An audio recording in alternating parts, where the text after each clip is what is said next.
Okay అండి. దేవుని నామానికి మహిమ కలుగును గాక. ప్రభువైన యేసుక్రీస్తు నామములో మీ అందరికీ శుభాభివందనములు.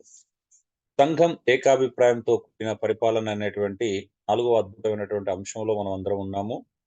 సో, ముందుగా ఆ పరిపాలన జరగాలంటే సేవకుల మధ్యలో ఎలాంటి పరిస్థితి ఉండాలి? అంటే అన్యోన్యత ఉండాలి లేదా సేవకులు ఎలా ఉండాలి? సేవక నాయకత్వం కలిగి ఎలా జీవించాలి? యేసుప్రభు చెప్పినటువంటి మాటల ద్వారా సేవకుడు ఎలా తనను తాను తగ్గించుకోవాలి? అన్యజనులని అధికారుల వల్ల ఎందుకు ఉండకూడదనే విషయాలు చాలా మనం చూసుకోవడం జరిగింది. సో, మన యొక్క లైఫ్ ఎంత ప్రాధాన్యత సంతరించుకుంటుంది పరిచర్యలో అనేది మన వ్యక్తిత్వం, మన తగ్గింపు, మన సర్వీసు, మన సేవ నిజంగా చాలా ఉన్నతమైనది సంఘానికి. సో, అందుకే యేసుప్రభు మనల్ని పని విషయంలో చాలా జాగ్రత్తగా ఉండమని నేర్పించడం జరిగింది. సో, ఆ తర్వాత సంఘంలో నిర్ణయాలు తీసుకునేటువంటి పరిస్థితి వచ్చినప్పుడు రకరకాల సందర్భాల్లో నిర్ణయాలు తీసుకునే అధికారం గూడా దేవుడు సంఘానికి ఎలా కల్పించాడనేది మనం చూసుకుంటూ వచ్చాం. సో, మత్తయి సువార్తలో 18వ అధ్యాయం 15-20 వచనాల్లో ఒక వ్యక్తిని సహోదరుని క్రమశిక్షణలో పెట్టాలి అన్నప్పుడు ఫైనల్ డెసిషన్ మేకింగ్ అంటే చిట్ట చివరి లేకపోతే ఆ నిర్ణయం తీసుకునేటువంటి అధికారం సంఘం చేతిలో పెట్టాడని మనం చూసాం. అసలు అది అద్భుతమైనటువంటి విషయం. ప్రపంచంలోని క్రైస్తవం అంతా దాన్ని గ్రహించగలిగినట్లయితే ఈరోజు సంఘాలు ఎంతో శ్రేష్టమైనటువంటి స్థాయిలో ఉండేటివి. సంఘంలో పవిత్రతకి చాలా అంటే నీతికి, నిజాయితీకి, యథార్థకు, వ్యక్తిత్వానికి చాలా ప్రాధాన్యత కలిగి ఉండేది. ఈరోజు మనం లేఖనాలను నిర్లక్ష్యం చేయడం వలన సంఘములో ఎవరిని పడితే వాళ్ళని మనం కలిగి ఉన్నాం. అంటే సంఘంలోకొచ్చిన తర్వాత గూడా సహోదర విరోధంగా పాపం చేసేవారిని, సహోదరులను ద్వేషించే వారిని మనం చూడగలుగుతున్నాం ఇప్పటికి కూడా. హ్మ్. సంఘానికి దేవుడిచ్చినటువంటి అధికారం ఎంత శ్రేష్టమైనది అంటే, సంఘం ఒక వ్యక్తిని అంగీకరిస్తే పరలోకం అంగీకరిస్తుంది. సంఘం ఒక వ్యక్తిని కాదనుకుంటే దాన్ని పరలోకం గూడా కాదనుకునేటువంటి అద్భుతమైనటువంటి స్థితి అంటే అద్భుతమైనటువంటి శక్తి, ఆ పవర్ సంఘానికి దేవుడు అనుగ్రహించినట్టుగా మనం చూసాం.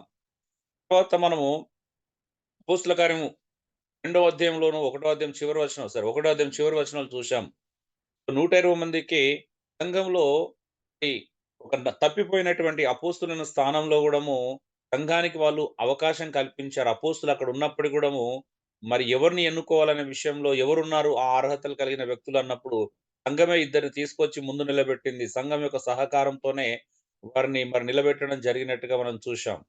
అలాగే అపోస్తల కార్యం ఆరో అధ్యాయంలో గూడా ఏడుగురు పరిచారకులను ఎన్నుకోవాల్సిన సందర్భం వచ్చినప్పుడు గూడా కెరేనియా భాష మాట్లాడుతున్న అనగా గ్రీక్ భాష మాట్లాడుతున్న క్రైస్తవులు గూడాము ఈ అపోస్తులు అవకాశం ఇచ్చారు. ఇలాంటి లక్షణాలున్నోళ్ళు మీ దగ్గర ఒక ఏడుగురుంటే నిలబెట్టమని చెప్పేసి అడగడం ద్వారా సంఘమే ఈ ఏడుగురు ఉన్నారండి అని నిలబెడితే అప్పుడు అపోస్తులు వారికి అధికారం బల్లలు ఏదో పరిచయం చేయడానికి అధికారం ఇచ్చినట్టుగా మనం చూశాం. అదేవిధంగా అపోస్తల కార్యం 15వ అధ్యాయంలో సున్నతి వివాదం ఒక సిద్ధాంతపరమైనటువంటి ఆ! వివాదం తలెత్తినప్పుడు కూడాము అక్కడున్నటువంటి సంఘము సహోదరులు సంఘం వలన పౌలు, బర్నబా యెరూషలేముకు సాగనంపబడ్డాడు. సంఘం పంపించింది. ఏంటో తేల్చుకొని రండి. చర్చ్ ఇక్కడ అవసరం లేదు. రైట్. అపోస్తులు దీని మీద పెద్దలేమంటున్నారు? అపోస్తులేమంటున్నారు? సత్యం విషయంలో, ఈ బోధ విషయంలో, ఈ సిద్ధాంత విషయంలో, ఈ గందరగోళం నుంచెల్లి మనము ఎలా బయటపడతాం? వెళ్లి తెలుసుకొని రండి అన్నప్పుడు సంఘం చేత అపోస్తులు, బర్నబా, పౌలు పంపబడ్డారు. విషయంలోకొచ్చిన తర్వాత కూడాము ఈ విషయమై తేల్చుకోవడానికి అపోస్తులు, పెద్దలు, సంఘమంతా కూడొచ్చిందంట. ఈ దేవుని వైపు తిరుగుతున్న వారిని, అన్యజనుల నుంచెల్లి దేవుని వైపు తిరుగుతున్న వారి మనసు కష్టపెట్టక, విగ్రహ సంబంధమైన అపవిత్రతను, జారత్వమును, గొంతు పిసుకు చంపిన దానిని, రక్తమును ఈ ఆవశ్యమైన వాటికంటే ఏ భారము వారి మీద మోపకూడదని పరిశుద్ధాత్మకును మాకును తోచినని ఒక అద్భుతమైన నిర్ణయాన్ని తీసుకున్నారక్కడ. సో, మన పితరులైన మనమైనను ఏ భారం అంటే వారు మనం మోయని భారము అన్యజనుల మీద పెట్టడం తగదు అని చెప్పారు. కానీ ఈరోజు క్రైస్తవులు నిజంగా మన సేవకులుగా పిలువబడుతున్న వాళ్ళే సంఘం మీద అంటే అన్యజనుల మీద ఎన్నో భారాలు మోపుతున్నారు. సువార్త ప్రకటించకుండా నువ్వు అది చేయొద్దు, నువ్వు ఇది చేయొద్దు, నువ్వు అక్కడికెళ్ళొద్దు, ఇక్కడికెళ్ళొద్దు ఇవే ముందు భారాలు పెట్టేస్తున్నారు. అరే! పాపం గాని వాటిని ఎందుకు చెప్తున్నావు? నిజంగా జాగ్రత్త మనమే అన్యజనులం ఆల్రెడీ. మనం అన్ని జనుల నుంచెల్లే వస్తున్నాం. మరి మన మీద మనమే భారం పెట్టుకోవడము ఎంత హాస్యాస్పదంగా ఉంది చూడండి. ఈరోజు సువార్త ఫలించకపోవడానికి బలమైన కారణం ఇది. అసలు సువార్త అనగానే, రక్షణ అనగానే ఫస్ట్ బొట్టు తీసేయి అనగానే పరిస్థితి. అంటే మనం ఒక హిందూ సాంప్రదాయం మనం ఒక ఇండియాలో ఉన్నాము. మన చుట్టూ ఉన్నటువంటి ప్రజలు వేరు. మన సంస్కృతి వేరు. సో, కనీసం మనం ఫస్ట్ గాస్పెల్ చెప్పి, వాళ్ళు మారుమనసు పొంది, వాళ్ళంతట వాళ్ళు స్వచ్ఛందంగా ఇవన్నీ వదులుకునేలా చేయడం బదులు, సువార్త ప్రకటిస్తే ఆటోమేటిక్‌గా లోపల ఇన్నర్ మ్యాన్ చేంజ్ అయితే, ఔటర్ మ్యాన్ ఆటోమేటిక్‌గా చేంజ్ అవుతాడు. కానీ మన సువార్త ఎలా ఉందంటే ఫస్ట్ బయట బాహ్య పురుషుని మార్చాలని చూస్తున్నాం. నిజమా కదండి? మోయలేని బరువులు మనం అనవసరమైన నిజమే. బరువులు పెడుతున్నాం. సో మరి అవునయ్యా. అప్పుడు ఎవరు నమ్ముతారండి ముందే ఇవన్నీ చెప్తే? సో ఫస్ట్ మనం సువార్త చెప్పాలి గదా! లోపలికెళ్ళిన సువార్త మనిషిని లోపల మారిస్తే మనిషి బయటికి ఆటోమేటిక్‌గా మారుతాడు. అప్పుడు ప్రత్యేకించి ప్రత్యేకించి నువ్వు ఇట్లుండొద్దు, ప్రత్యేకించి అట్లా ఉండొద్దని చెప్పాల్సినటువంటి అవసరం తగ్గుతది మనకు. అవునా? అవును. అవునన్నా. సో ఇలాగా మనం అపోస్తల కార్యం వరకు చూసుకుంటూ వచ్చాం. ఏమేమి జరుగుతుంది? తర్వాత కొరంథీలో గూడా చివరి మాట చూసాము. సో పౌలు అక్కడ కొరంథీ సంఘము రైజ్ చేసినటువంటి ఫండ్ కదా! ఆ ఫండ్ విషయంలో గూడాము ఏం జేసిరంటే, ఈ ఉపకార ద్రవ్య విషయమై పరిచారకులమైన మాతో కూడా అతడు ప్రయాణం చేయవలని సంఘముల వారు అతనిని ఏర్పరచుకునిరంట. మరి విస్తారమైన డబ్బు దాన్ని యెరూషలేముకు పంపియాలా? ఎంత ప్రాముఖ్యమైనటువంటి పని అది. డబ్బు విషయంలో ఎంత జాగ్రత్తగా పౌలు ఎన్నో సార్లు అకౌంటబిలిటీ డబ్బు విషయంలో ఇచ్చినట్టుగా చూస్తున్నాం. ఆ! నమ్మకమైనటువంటి పరిచారకుల చేత పంపడం చూస్తున్నాం. ఆయన గూడా ఎంతో బాధ్యతాయుతంగా ప్రవర్తించడం మనం చూస్తాం. సో, కాబట్టి ఇలాగా సంఘముల వారు సంఘానికి ఉన్నటువంటి ప్రాధాన్యత ఫస్ట్ మనకు అర్థం గావాల. హ్మ్. మనం సంఘాన్ని చిన్న చూపుగా చూడడం, సంఘాన్ని తేలికగా చూడడం యేసుప్రభుకి ఇష్టం లేనటువంటి ఒక పని అది. అందుకే చూడండి అంతమంది మేధావులు, అపోస్తులు అంత గొప్పవాళ్ళు ఉన్నప్పుడు గూడా సంఘానికి కల్పించిన ప్రాధాన్యతను ఒకసారి మీరు గ్రహించాలి. ఒక్కటే కనం గాదండి. ఎన్ని సందర్భాల్లో చూస్తున్నాం. ఒక ఆశ్చర్యకరమైన విషయాన్ని మనం చూడబోతున్నాం. మొదటి కొరింథీ 6 అధ్యాయం 1-3లో చూడండి. ఒకసారి చదువుకుందామా ఈ లేఖన భాగము మనము? కొరింథీయులకు రాసినటువంటి పత్రిక మొదటి పత్రిక 6 అధ్యాయం. మీలో ఒకనికి మరియొకని మీద వ్యాజ్యమున్నప్పుడు హ్మ్. వాడు పరిశుద్ధుల ఎదుట గాక అనీతిమంతుల ఎదుట వ్యాజ్యమాడుటకు తెగించుచున్నాడా? ఆ! పరిశుద్ధులు లోకమునకు తీర్పు తీర్చుదురని మీరెరుగరా? హ్మ్. మీ వలన లోకమునకు తీర్పు జరగవలసి ఉండగా, హ్మ్. మిక్కిలి అల్పమైన సంగతులను గూర్చి తీర్పు తీర్చుటకు మీకు యోగ్యత లేదా? హ్మ్. మనము దేవదూతలకు తీర్పు తీర్చుదుమని ఎరుగరా? ఈ జీవన హ్మ్. సంబంధమైన సంగతులను గూర్చి మరి ముఖ్యముగా తీర్పు తీర్చవచ్చును గదా! ఓకే. చూడండి ఇక్కడ ఒక అద్భుతమైనటువంటి సత్యాన్ని క్రైస్తవ సంఘానికి ఇక్కడ నేర్పించడం జరుగుతుంది పౌలు. అసలు ఇది ఎంత అద్భుతమైనటువంటి భావన అండి. అసలు ఇలాంటిది ఒకటి ఉంది అని కూడా మనము క్రైస్తవులకు తెలియదేమో అని అనిపిస్తది ఒక్కొక్కసారి ఆలోచించండి.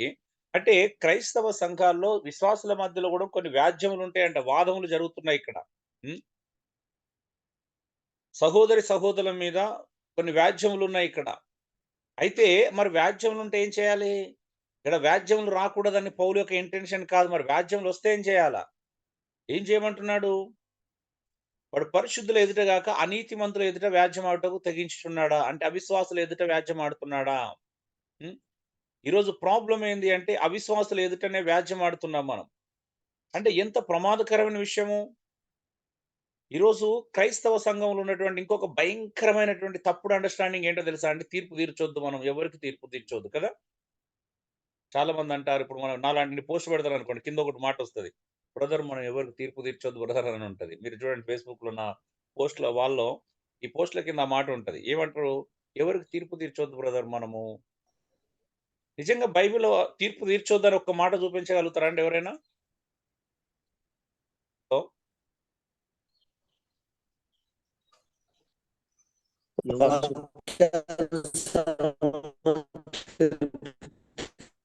ఎలియా గారు మీ దగ్గర సిగ్నల్ లేదండి. ఎలియా గారు. ఏదైనా క్లారిటీ లేదన్న వాయిస్ క్లారిటీ లేదు. ఓకే. ఎవరైనా చెప్పగలుగుతారా? ఎక్కడైనా ఉందా లేఖనం తీర్పు తీర్చొద్దని? కొత్త నిబంధనలో తీర్పు తీర్చొద్దని బోధిస్తుందా ఎక్కడైనా? హలో!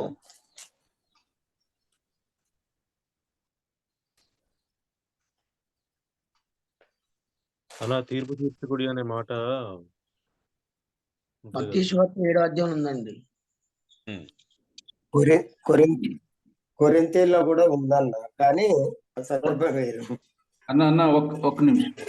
రోమపత్రిక 2వ అధ్యాయము నేను చదువుతాను వినండి. కాబట్టి తీర్పు ఒక్క తీర్చు నిమిషం. ఒక్క మనుషుడా. నిమిషం. ఆనంద్ బ్రదర్ ఆనంద్. నేను లేఖనం ఉన్నదా అంటే ఉన్నదా లేదా? నేను సందర్భం నేను చూపిస్తానిప్పుడు. ఓకే. రోమ ఉన్నదా అని అడిగినప్పుడు దాని అర్థం ఏంటిది? నిజంగా తీర్పు తీర్చొద్దని ఆ లేఖన భావమా? ఇప్పుడు మత్తయి సువార్త 7వ అధ్యాయం 7వ అధ్యాయంలోను, రోమపత్రిక 2వ అధ్యాయంలోను అక్కడ తీర్పు తీర్చొద్దనుందా? సరిగా తీర్పు తీర్చాలని ఆ లేఖనాలు బోధిస్తున్నాయా? ఉన్నది అనుకుంటున్నాం మనం కదా! మనకలా నేర్పించబడింది. మత్తయి సువార్త 7వ అధ్యాయంలో తీర్పు తీర్చొద్దన్న అనుందా? ముందు నువ్వు నీ కంట్లో ఉన్నటువంటి నలుసుని తీసుకొని అప్పుడు ఎదుటివాని కంట్లో ఉన్నటువంటిది క్లీన్ చేయమని చెప్తున్నాడా? లేపోతే అసలు తీర్పు తీర్చొద్దంటున్నాడా? అంటే తీర్పు తీర్చే ముందు నువ్వు ఎలా ఉన్నావో చూసుకో. నువ్వు సరిగా ఉండి తీర్పు తీర్చమంటున్నాడా? మొత్తానికి తీర్పు తీర్చొద్దని మత్తయి సువార్త 7వ అధ్యాయం చెప్తుందా? నువ్వు సరిగా ఉండి ఎదుటివారికి నువ్వు చెప్పమని సరిగా ఉండి తీర్పు తీర్చు. సరిగా ఉండి తీర్పు తీర్చమంటున్నాడు. నీ కంట్లోనే దూలం పెట్టుకొని ఎదుటివాని కంట్లో నలుసెందుకు వెతుకుతున్నావు అనేది అక్కడ లాజిక్. ఎస్ మనమే ఎస్ సరిగా లేము. మన కంట్లో దూలం పెట్టుకొని ఎదుటివాని కంట్లో నలుసు వెతకడం తప్పని మత్తయి సువార్త నేర్పిస్తున్నది. అవునయ్యా వేషాధారి అంట. దాన్ని ఏమంటారంటే వేషాధారణ అన్నాడు. ఎస్ తీర్పు అనేది వేషాధారణ లేకుండా తీర్చమని అర్థం అక్కడ. మనమే సరిగా లేకుండా ఇప్పుడు నేను ఎగ్జాంపుల్ చెప్తున్నాను. నేను ఇప్పుడు ఏదైనా బోధిస్తున్నప్పుడు నేనే అది పాటించకుండా బోధిస్తే ఏమైతది అది? కారణం ఓ అయిపోతుంది. లేదు ఒక వ్యక్తికి నేను తీర్పు తీరుస్తున్నా అనుకోండి. పలానా ఇప్పుడు అప్పుడప్పుడు మనం కొంతమంది సేవకుల గురించి మాట్లాడుతా ఉంటాం. సో కాల్డ్ సేవకుల గురించి వాళ్ళు ఇలా చేస్తున్నారు, అలా చేస్తున్నారు. ఆ పని నేనే చేసి చెప్పినట్లయితే అర్థం ఉంటదా అండి?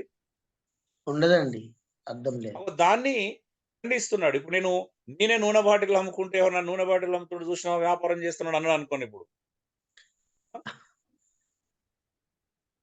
అంటే ఇప్పుడు సేవ పేరు మీద వ్యాపారం చేస్తూ మరొక వ్యక్తిని నేను సేవ పేరు మీద వ్యాపారం చేస్తున్నానని తీర్చొచ్చా? అట్లా తీరిస్తే రాంగ్ అవుతుంది. నేను ఒక వ్యక్తి విషయంలో గాని, ఏ విషయంలో గాని నేను ఏదైతే చేస్తూ దాన్నే ఇతరులలో తప్పును వెతుకుతున్నాను, తప్పు పడుతున్నానంటే అది భయంకరమైన విషయం. అందుకే మన కంట్లో దూలం పెట్టుకొని ఎదుటివాని కంట్లో చిన్న నలుసు వెతుకుతున్నాము. అలా కాదు ఫస్టు ఎదుటివానిలో కంట్లో ఉన్నటువంటి లోపం సరిగా కనబడాలంటే మన కంట్లో ఉన్నటువంటి దూలాన్ని శుభ్రపరచుకోమంటున్నాడు. ఎస్ ఎస్ శుభ్రపరచుకొని ఎళ్లి నువ్వు తీర్పు తీర్చాలా. ఓకే. నేను తీర్పు మీద ఒక మంచి వ్యాసం రాశాను. అది నాకు దొరికితే మన గ్రూప్‌లో షేర్ చేస్తాను. ఓకే. ఆనంద్ కుమార్ చెప్పినట్టుగా బ్రదర్ చెప్పినట్టుగా మరి రోమాపత్రిక 2వ అధ్యాయం తీర్పు తీర్చొద్దని చెప్తుందా? లేకపోతే ఆహ్, అక్కడ యూదులు ఏం చేస్తున్నారు? రోమాపత్రికలో ఏం జరుగుతుంది 2వ అధ్యాయంలో? యూదులనే వాళ్ళు ఏం చేస్తున్నారక్కడ? వాళ్ళు జీవితానికి అంటే వాళ్ళు మాట్లాడేదానికి వ్యతిరేకంగా జీవిస్తున్నారా? లేకపోతే సరిగా జీవిస్తున్నాడని పౌలు వాళ్ళని ఖండించాడా? ఒకసారి ఆలోచించండి మీరు. హ్మ్. సరే ఇప్పుడు ఖండించాడండి. ఆ! చెప్పడం ఒకటి ఏమన్నాడు ఇక్కడ ఏదో చూడండి. సరే మీరు తీసుకున్న వచనం నుంచెల్లి చెప్తున్నాను. కాబట్టి తీర్పు తీర్చిన మనుషుడా నీవెవడైనా సరే నిరుత్తరుడవై ఉన్నావు. ఏమన్నాడక్కడ?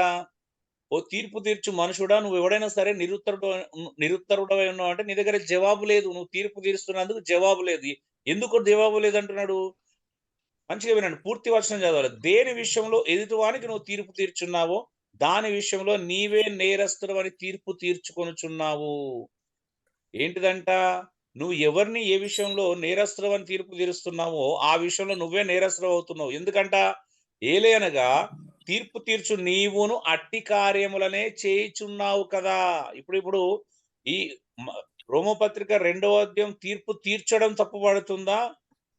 ఆ వ్యక్తి కూడా అవే చేస్తూ తీర్పు తీరుస్తున్నందుకు తప్పుపడుతుందా చెప్పండి? అవే అది చేస్తూ తీర్పు తీర్చడం వలన తప్పుపడుతుంది. ఇప్పుడు ఆ పాసేజ్ అంతా చదవకపోయినా ఒక్క వచనంలోనే క్లారిటీ ఉంది. అవునా? 3 విషయాలు అక్కడ జరుగుతున్నాయి కదా! అవునయ్యా అవును. ఎందుకు తీర్పు తీర్చుతున్న వాడు ఏమున్నాడు? నిరుత్తరుడై ఉన్నాడంట. ఇంక జవాబు చెప్పలేని స్థితిలో ఉన్నాడండి. ఎందుకు అంత జవాబు చెప్పలేని స్థితిలో ఉన్నాడు? కారణం ఏంది అంటే, అతడు ఏ విషయంలో తీర్పు తీరుస్తున్నాడో, దాని విషయంలో అతడు నేరస్తుడని రుజువుపరుస్తున్నాడు. ఎందుకు? అతడు అవే పనులు చేస్తున్నాడు. అవునా అండి? అవునండి. అది అక్కడ పౌలు ఖండిస్తుంది. హ్మ్. చూడండి అట్టి కార్యములు చేయువారి మీద దేవుని తీర్పు సత్యమును అనుసరించినదే అని ఎరుగుదుము. ఎందుకంటే దేవుడు నీతిమంతుడు, న్యాయవంతుడు గాబట్టి, ఆ వ్యక్తిని దేవుడు సత్యమును అనుసరించి తీర్పు తీరుస్తాడు. ఎందుకు? అతడు గూడా అవే పనులు చేస్తూ ఇతరులను విమర్శిస్తున్నాడు గాబట్టి. అవునండి? చూడండి. అవునయ్యా. మూడవ వచనం. అట్టి కార్యములు చేయువారికి తీర్పు తీర్చుచు వాటినే చేయుచున్న మనుషుడా, నువ్వు దేవుని తీర్పును తప్పించుకుందువు అని అనుకుందువా? 4వ వచనం ఏమన్నాడు? ఎంత క్లియర్‌గా ఉంది చూడండి. అట్టి కార్యములే చేయువారికి తీర్పు తీర్చు వాటినే చేయుచున్న మనుషుడా. అంటే ఈయన చేస్తూ తీరుస్తున్నాడు. అవునా అండి? ఇక్కడ ప్రాబ్లమ్ ఏంది ఇక్కడ? అవునయ్యా అవును. ఒకవేళ ఈయన కార్యములు చేయకుండా తీర్పు తీరిస్తే ప్రాబ్లమ్ గాదు. అవునా అండి? అవునయ్యా. కానీ ఇతను కూడా అవే చేస్తూ తీర్పు తీరుస్తున్నాడు కాబట్టి ఖండించబడుతున్నాడు. ఇంకా 4వ వచనం, లేదా దేవుని అనుగ్రహము మారు మనసు పొందుటకు నిన్ను ప్రేరేపించినది ఎరగక ఆయన అనుగ్రహ ఐశ్వర్యం సహనమును దీర్ఘశాంతం తృణీకరించదవా. అంటే దేవుడు ఎన్నోసార్లు నీకు మారు మనసు పొందడానికి అనుగ్రహాన్ని చూపించాడు, ప్రేరేపించాడు. నువ్వు దానిని పక్కన పెట్టేసి నువ్వు మారు మనసు పొందకుండా తీర్పులు తీరుస్తూ దేవుని యొక్క దీర్ఘశాంతాన్ని తృణీకరించేటువంటి అక్కడ దుస్థితి కనిపిస్తుంది. కాబట్టి 5వ వచనం, నీ కాఠిన్యం అంట, వీడు హృదయ కాఠిన్యం అయిపోయింది. మార్పు పొందని నీ హృదయం అనుసరించి ఉగ్రత దినమందు, అనగా దేవుని న్యాయమైన తీర్పు బయలుపరచబడు దినమందు నీకు నీవే ఉగ్రతను సమకూర్చుకొనుచున్నావు. అంటే అర్థం ఏంటిది?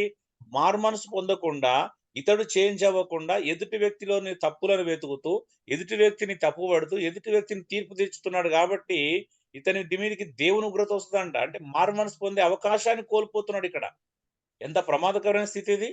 హృదయ కాఠిన్యం అయిపోయింది ఇక్కడ. అందుకే 6వ వచనం, ఆయన ప్రతి వానికి వాని క్రియల చొప్పున ప్రతిఫలం ఇచ్చును.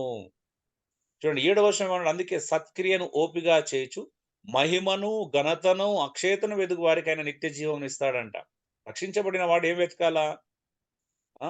సత్క్రియను వెతకాలి, మహిమను వెతకాలి, ఘనతను వెతకాలి, అక్షయతను వెతకాల, నాశనం లేని దాన్ని వెతకాలి. అయితే ఇక్కడ ఏం జరుగుతుంది? 8వ వచనం, అయితే భేదములు పుట్టించి సత్యమునకు లోబడక దుర్నీతి లోబడు వారికి మీద దేవుని ఉగ్రత రౌద్రమును వచ్చును. ఎవరైతే సత్యాన్ని అంగీకరించరో, డియర్ బ్రదర్స్ అండ్ సిస్టర్స్, ఇక్కడ మీరు అందరు సేవకులు, ఇది చాలా పవర్ఫుల్ వర్డ్ చూడండి. అయితే భేదములు పుట్టించి సత్యమునకు లోబడక దుర్నీతికి లోబడు వారి మీదకి దేవుని ఉగ్రత రౌద్రమును వచ్చును. మేబీ ఈ క్లాసెస్ వింటున్నప్పుడు మీకు చాలా నొప్పిగా ఉంటది, అందులో నాకు డౌట్ లేదు.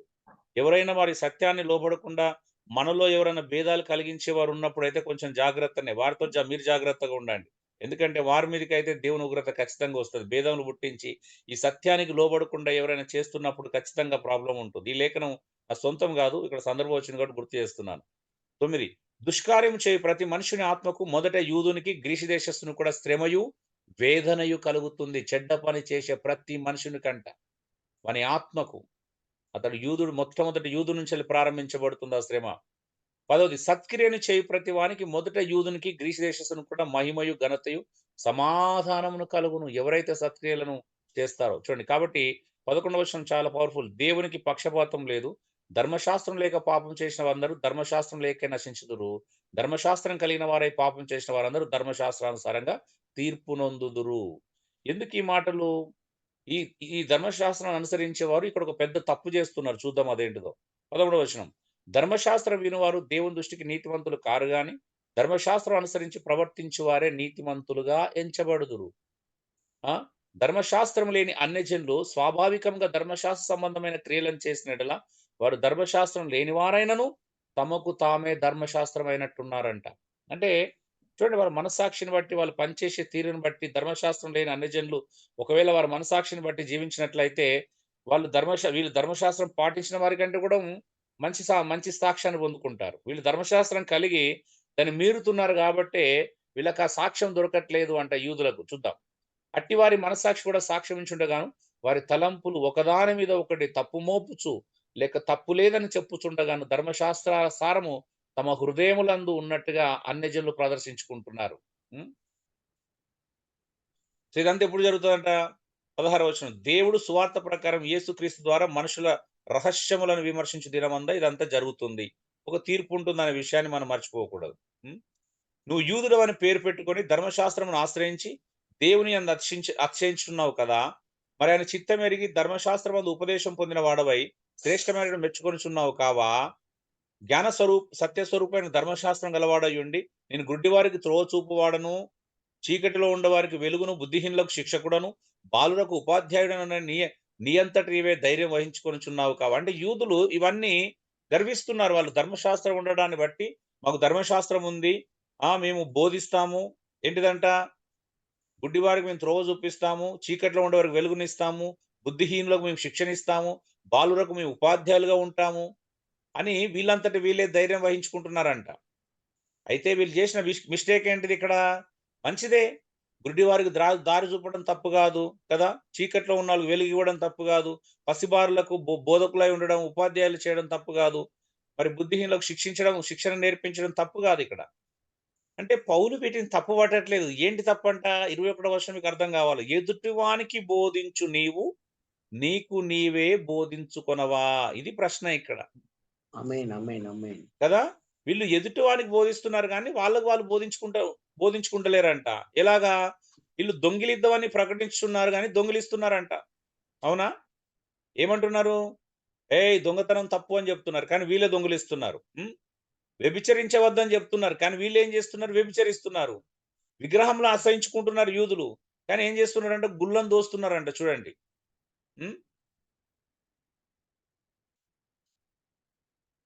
ధర్మశాస్త్రం అందు అతిశయించు నీవు ధర్మశాస్త్రం తీరుట వలన దేవుని అవమానపరిచేదవా. కాబట్టి వ్రాయబడిన ప్రకారం మిమ్మును బట్టియే కదా దేవుని నామం అన్యజనుల మధ్యను దూషించబడుచున్నది అంటున్నాడు. ఇది రీజన్. మనం ఏం చేస్తున్నాం? తీర్పు తీర్చొద్దు పట్టుకున్నాం. ఒకటే వచనం అంట మత్తయి సువార్త 7వ అధ్యాయంలో మొదటి లైనే, పత్రిక 1వ వచనంలో పూర్తి వచనం కూడా సంపూర్ణంగా చదువుకోం. మనం ఒకటే లైన్ పట్టుకుంటాం. చూడండి, ఈ ఒక్కటి ఉందా అనగానే మనకు వెంటనే ఉంది కదా వీళ్ళు అన్నెందుకు ఇలా మాట్లాడుతున్నాడు. సో నేను మిమ్మల్ని వ్యతిరేకించట్లేదండి. వ్యతిరేకిస్తున్నానా? నిజంగా ఉందా? కరెక్ట్ చేస్తున్నారు. అయితే తీర్పు విషయంలో ఎక్కడైనా ఉందా అని అంటే మేము ఆ వచనాలు ఆ ఆజ్ఞలు చూపిస్తాం అంటే. ఉందా మరి నిజంగా ఇప్పుడు తీర్పు తీర్చొద్దని ఆ వచనాలలో? లేదు తీర్పు తీర్చొద్దని లేదు కానీ తీర్పు తీర్చిన నీవు మంచిగా ఉండి అండి. ఇప్పుడు ఒక అధ్యాయం మొత్తం చదువుకున్నాం కదా, ఆల్మోస్ట్ 2వ అధ్యాయం. తీర్పు తీర్చొచ్చు కానీ మనం మంచిగా ఉండి ఇంకొకరికి తీర్పు తీర్చాలి. సో ఇదే క్రైస్తవులకు ఉన్నటువంటి అతి భయంకరమైన జబ్బులో ఇది ఒక జబ్బు అండి. అంటే తీర్పు తీర్చొద్దు అంటారు. సరే, అసలు విషయానికి వద్దాం. కొరంథీలో పౌలు ఎలా మాట్లాడుతున్నాడు తీర్పు విషయంలో? ఇంకా చాలా శ్రేష్టంగా ఉంది. ఇప్పుడు అధికారం గురించి మాట్లాడుతున్నాం. అసలైతే అక్కడ యూదులు చేసిన తప్పునాడు ఖండించడం చూసాం. కానీ ఇక్కడ సంఘంలో ఇచ్చిన అధికారాన్ని చూడండి ఏమన్నాడు? మొదటి వచనం, మీలో ఒకనికి మరి ఒకరి మీద వ్యాజ్యం ఉన్నప్పుడు, అంటే ఏదైనా వివాదం ఉన్నప్పుడు, ఏదైనా తగు ఉన్నప్పుడు వాడు పరిశుద్ధుల ఎదుట గాక అనీతిమంతుల ఎదుట వ్యాజ్యమాటకు తెగించుచున్నాడా. అంటే మనకు క్రైస్తవుల మధ్యలో ఏదైనా సమస్య ఉంటే అది అన్యుల మధ్యలోకి పోతున్నది అంటే అర్థం ఏంటి తెలుసా? అది తెగింపే. ఎందుకంటే దేవునికి అవమానం కలిగించే క్రియ అది. దుస్సాహసం అని చెప్పాలా. అన్యజనుల దగ్గరికి మన సమస్య వెళ్తుంది అంటేనే అది దుస్సాహసం. ఇంకా కొంతమంది విచిత్రం తెలుసా? అన్యజనులోని పెద్ద మనుషుల దగ్గర కూర్చున్న ఈ విషయాలు తీసుకెళ్తారు. అవునా? అంటే క్రైస్తవ కుటుంబాలలో జరిగే వివాహ సంబంధమైన సమస్యలు వచ్చినప్పుడు, ఆర్థిక సంబంధమైన సమస్యలు వచ్చినప్పుడు, ఆస్తికి సంబంధించిన తగవులు వచ్చినప్పుడు బయటికెళ్ళి బయట పెద్ద మనుషులను కూడా పిలుచుకునే దుస్థితి ఉందా మనకు? అంటారు. ఏం మాట్లాడుతున్నాడు? ఏమన్నాడండి? పరిశుద్ధులు లోకమునకు తీర్పు తీర్చుదురని మీరు ఎరగరా అంటున్నాడు. పరిశుద్ధులు అంటే ఎవరండి ఇక్కడ? ఎవరు?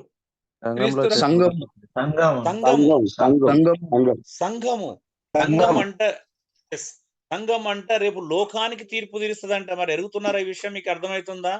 సంఘము లోకానికి ఇప్పుడు తీర్పు తీర్చకూడదు, రేపు తీరుస్తుంది. అంటే యేసుప్రభు వచ్చినప్పుడు యేసుప్రభుతో కలిసి కూర్చొని సంఘము లోకానికి తీర్పు తీర్చేంత అధికారం సంఘానికి ఇచ్చాడు దేవుడు. మనమెవరమండి ఆపడానికి? రేపు దేవుడు యేసుప్రభువే సంఘానికి లోకానికి అంతరికి సంఘం తీర్పు తీరుస్తాడు. గుర్తుపెట్టుకోండి. ఇప్పుడు కాదు, మరి శరీరం అందున్నప్పుడు కాదు. గుర్తుపెట్టుకోండి. మనం రివర్సు. అన్యులను మనకు తీర్పు తీర్చే అధికారం లేదండి ఇప్పుడు. కానీ ఎప్పుడుంది? పోయి తేడా తెలియదు. మనము అన్యులకు తీర్పు తీరుస్తాం, క్రైస్తవులు ఏం చేసినా అంగీకరిస్తాం. నిజమా కాదు చెప్పండి? ఇప్పుడు ఏ స్థితిలో ఉన్నాం మనం? అన్యుడు ఏం చేసినా తప్పే, క్రైస్తవుడు ఏం చేసినా రైటే. ఈడు మనోడు, వాడు బయట. పెద్ద పరిశుద్ధులమైనట్టు ఫీల్ అవుతున్నాం, ఆకాశం నుంచి ఊడిపడ్డట్టు.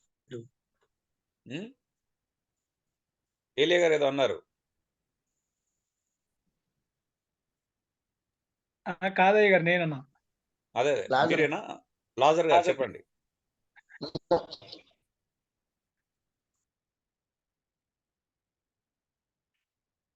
సో బైబిల్ ఏదైతే వద్దని చెప్తుందో క్రైస్తవులు అందులోనే బ్రతుకుతున్నారండి. అన్యుడు ఏం చేసినా వాళ్ళని తీర్పు తీరుస్తారు. వాళ్ళ ఇష్టం అండి. వాళ్ళ విగ్రహాలతో వాళ్ళు అలాగే ఉంటారు. వాళ్ళు ఇప్పుడు మనకు తీర్పు తీర్చే అధికారం లేదు. కానీ క్రైస్తవులకు మనం బ్రతుకున్నప్పుడు తీర్పు తీర్చవచ్చు. అవునండి? మరి అన్యులకు ఎప్పుడు అన్న తీర్పు తీర్చే అధికారం పుట్నోట్లో ఇచ్చాడు 1 దేవుడు మనకు? నెంబర్లో కూర్చుండబెట్టడం ఉంది. లోకమైన తర్వాత ప్రభు దగ్గర అన్న ఉన్నప్పుడు పుట్నోట్లో కూర్చుండబెట్టడం ఉంది. సో ఇక్కడ అందుకే పరిశుద్ధులు లోకమునకు తీర్పు తీర్చుదురని మీరు ఎరగరా? మీ వలన లోకమునకు తీర్పు జరగవలసి ఉంది. ఎప్పుడు? ఫ్యూచర్ లో. ఇది ప్రెసెంట్ కాదు, ఫ్యూచర్ లో చేయాలి పని. అది ఎప్పుడు? ప్రభు వచ్చిన తర్వాత. ఇప్పుడు చెప్పండి, మిక్కిలి అల్పమైన సంగతులను గూర్చి తీర్పు తీర్చుటకు మీకు యోగ్యత లేదనుకుంటున్నారా? ఏంటి అండి ఈ జీవన సంబంధమైన ఐహిక సంబంధమైన విచారాలను తీర్పు తీర్చడం అనేది? అవి మిక్కిలి అల్పమైన విషయాలంట. ఏది గొప్ప విషయం అండి? లోకానికి తీర్పు తీర్చడం గొప్ప విషయమా? ఈ మన జీవన సంబంధమైన విషయాలకు తీర్పు తీర్చడం గొప్ప విషయమా? లోకానికి తీర్పు ఓకే, కొర్నేల్ గారు, మీరు ఇంకొంతమందికి ఎవరు సిగ్నల్ ప్రాబ్లం ఉన్నోళ్ళు కొంచెం చూసుకోండి. చూడండి ఏంటిదంట, లోకానికే తీర్పు తీర్చేవాళ్ళు. ఆఫ్టర్ ఈ లోక సంబంధమైన జీవన సంబంధమైన విషయాల విషయంలో తీర్పు తీర్చే యోగ్యత ఒకటి లేకపోవడం సంఘములో సిగ్గుచేటు అంటున్నాడు పౌలు. చూద్దాం, చూడండి ఇంకేమన్నా 3వ వచనం. మనము దేవదూతలకు తీర్పు తీర్చుదు అని ఎరగరా?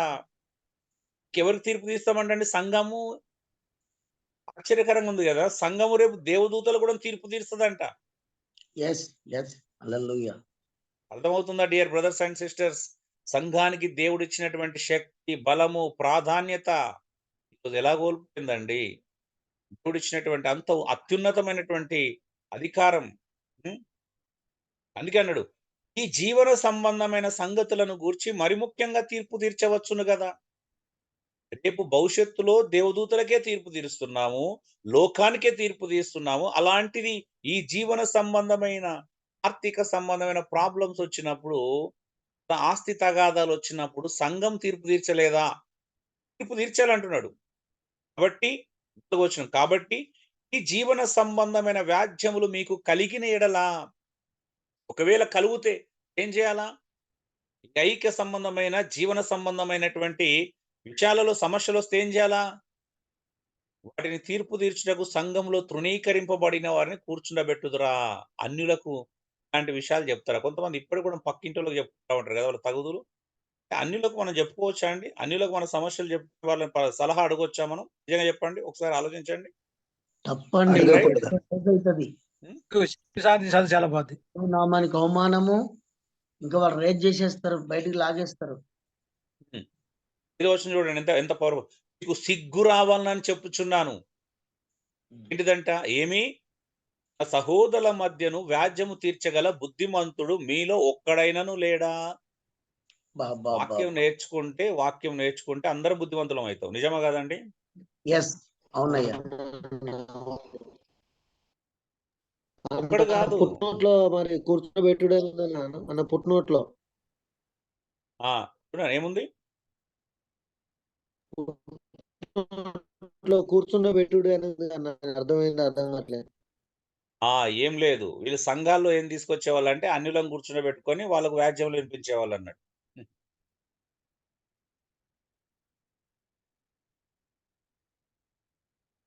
హలో, అంటే మన సమస్యలు ఎంత పరిష్కరించుకోవద్దు.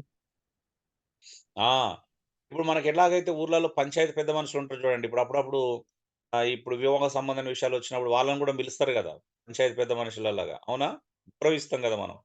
కొంతమంది పాస్టర్లు ఏం చేస్తారు, అబ్బా వాళ్ళని కూడా రెస్పెక్ట్ చేయాలని చెప్పేసి వాళ్ళని కూడా కూర్చుండబెట్టుకొని వాళ్ళకు కూడా స్థానం కల్పించి క్రైస్తవ వివాహాల విషయంలో వాళ్ళని కూడా ఇన్వాల్వ్ చేస్తున్నారా లేదా చెప్పండి మీరు? ఎస్ ఎస్ అవునయ్యా. అలాంటిది అక్కడ జరుగుతుంది. అర్థమవుతుందా? అంటే కూర్చుండబెట్టుడి అనే మాటకు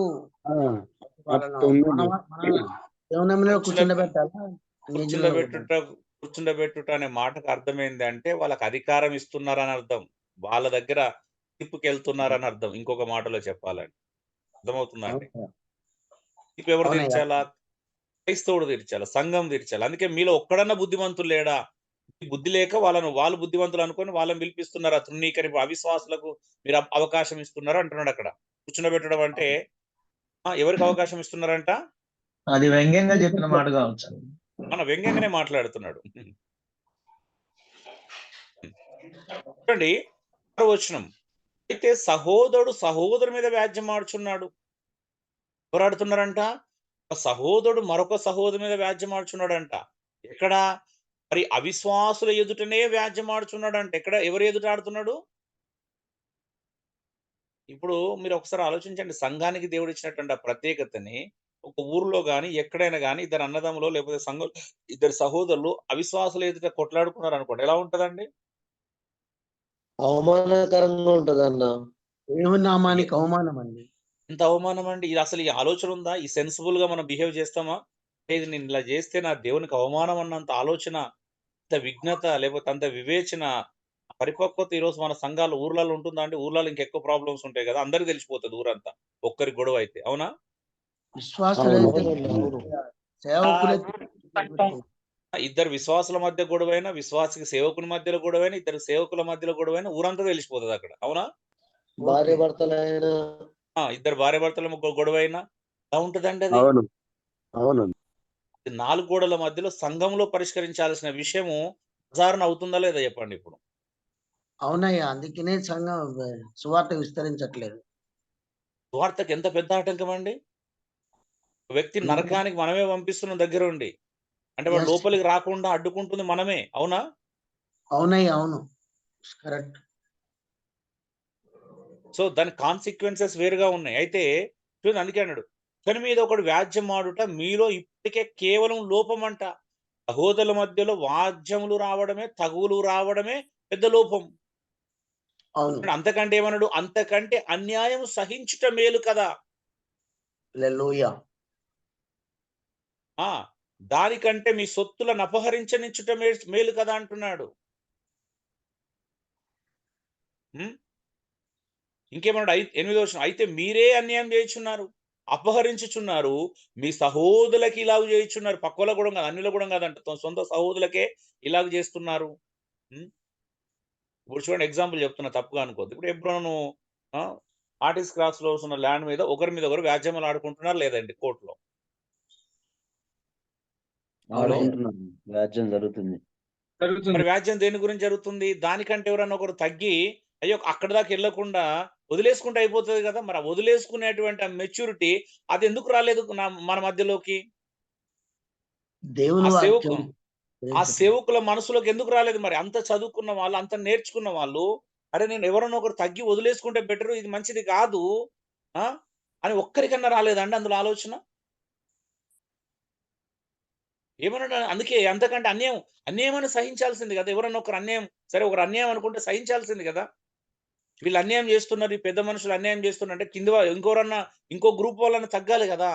సహించాలి గదా అన్యాయాన్ని.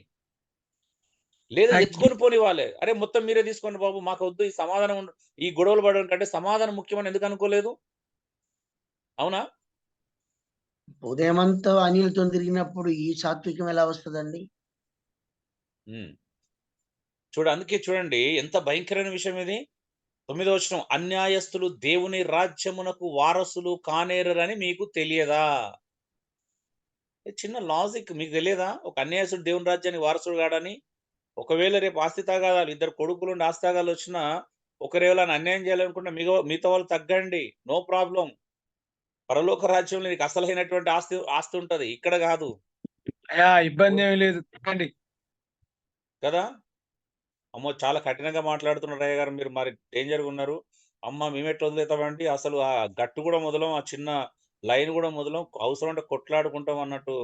మేము మా మా పరిస్థితులేంటి? మీరు చెప్తుందేంటి? అసలు మేము జాగ దగ్గర కొద్దిగా కూడా కొంచెం ఇంచు కూడా పోనివ్వం మేము. నో ప్రాబ్లమ్ అయ్య గారు. ఉన్నదున్నట్టు చెప్పేసేయండి. మా మంచి పునాది పడాల. ఆల్రెడీ భయం ఇక్కడ మాట్లాడితేనే ఆల్రెడీ భయం స్టార్ట్ అయ్యి ఉంటది లోపల. బండి ఇయ్యాలా? హ్మ్.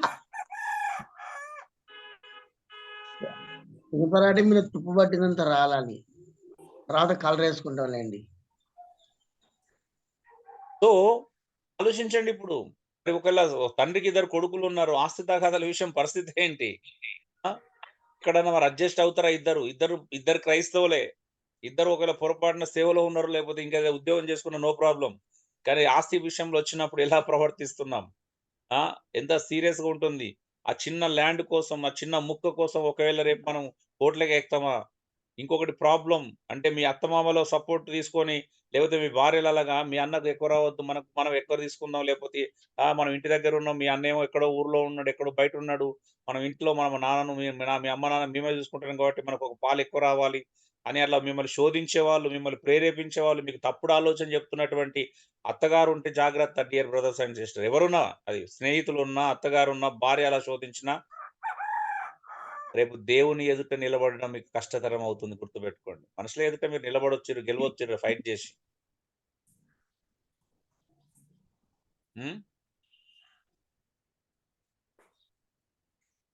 అర్థమవుతుందా అండి? అన్యాయస్తులు దేవుని రాజ్యంనకు వారసులు కానేరరు. అది తన సొంత సహోదరునికే. ఇంట్లో ఉన్న వాళ్ళకి చేస్తే ఇంకా బయట ఉన్న సంఘంలో ఉన్న క్రైస్తవులకు ఎంత చేస్తాము, క్రైస్తవులకు అంత చేస్తే ఇంకా అన్యులకు ఎంత భయంకరంగా ప్రవర్తిస్తామో ఇంకా అలా చెప్పనవసరం లేదు. అవునండి? చూడండి, అందుకే అన్నాడు అవునయ్యా. అన్యాయస్తులు దేవుని రాజ్యంనకు వారసులు కానేరని మీకు తెలియదా? మోసపోకుడి. దయచేసి మోసపోవద్దు. ఏంటిదంట? జారులైనను, మంచిగా వినండి, జారులైనను అంటే జారత్వం చేసేవారు, విగ్రహారాధికులైనను, వ్యభిచారులైనను, ఆడంగితనము గలవారైనను, పురుష సంయోగులైనను. అంటే చూడండి, పురుష సంయోగులు,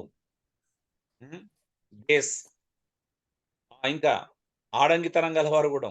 ఇంకా చూడండి, దొంగలైనను, లోబులైనను అంటే పిసినారోళ్ళు కూడా అంట. మంచిగా వినండి, అండర్లైన్ చేసుకోండి. పిసినారోళ్ళు కూడా పరలోక రాజ్యం చేరారండి.